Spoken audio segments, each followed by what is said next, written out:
The South Dakota high school hoop season kicked off last week, and with that comes a new Prep Media basketball poll. Yankton is the unanimous #1 team in the boys AA poll after an impressive 14-point road win over Rapid City Stevens, who moves up 2 spots despite that loss. Roosevelt comes in at #3 after knocking off O'Gorman, who slips to 4th, while Lincoln remains #5.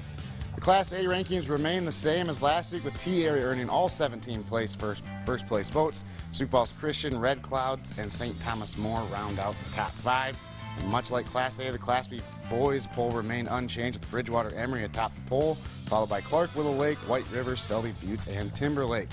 O'Gorman maintains the top spot in AA girls with 10 first-place votes. Brandon Valley, Lincoln, and Harrisburg remain in slots 2, 3, and 4, while Washington moves into the poll at #5 as Rapid City Stevens drops out after splitting their first 2 games.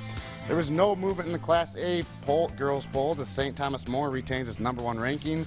Lennox remains 2nd, Winter 3rd, Sioux Falls Christian 4th, and Miller in 5th.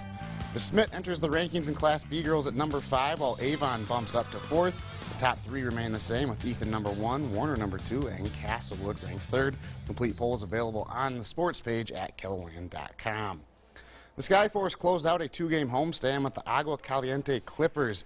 Opening quarter off a Clippers miss, Duncan Robinson grabs the board and gets it up to Rodney Purvis on the break, who puts away the two-handed jam. Sioux Falls leads 26-21. Later in the second, Skyforce up 4. Robinson works his way to the top of the key and gets the 3 ball to drop. He had a team-high 32 points. Skyforce up 34-27. Later, we're tied at 36. Briante Weber comes up with the steal. He'll then feed Yante Mayton cut into the hoop, who goes around his man and lays in 2 of his 29. But the Clippers outscore Sioux Falls 33-24 in the 4th and wrote to the 114-108 victory. South Dakota State advanced to the FCS semifinals for the 2nd straight year. The Jacks will play rival and defending national champion North Dakota State on Friday up in Fargo, with the winner heading to the national championship in Frisco, Texas. While the national title is still the end goal, head coach John Stiglmeyer appreciates what it means to get back to this stage. The guys that have gone before have laid a foundation. The guys that are here accept the challenge, the expectation, the tradition. We have really good players. We have unbelievable assistant coaches. We have great support here at South Dakota State. And we don't assume to be here, but we appreciate the opportunity and we'll make the most of it. Kickoff is scheduled for 7 o'clock Friday night, with the game airing on ESPN2.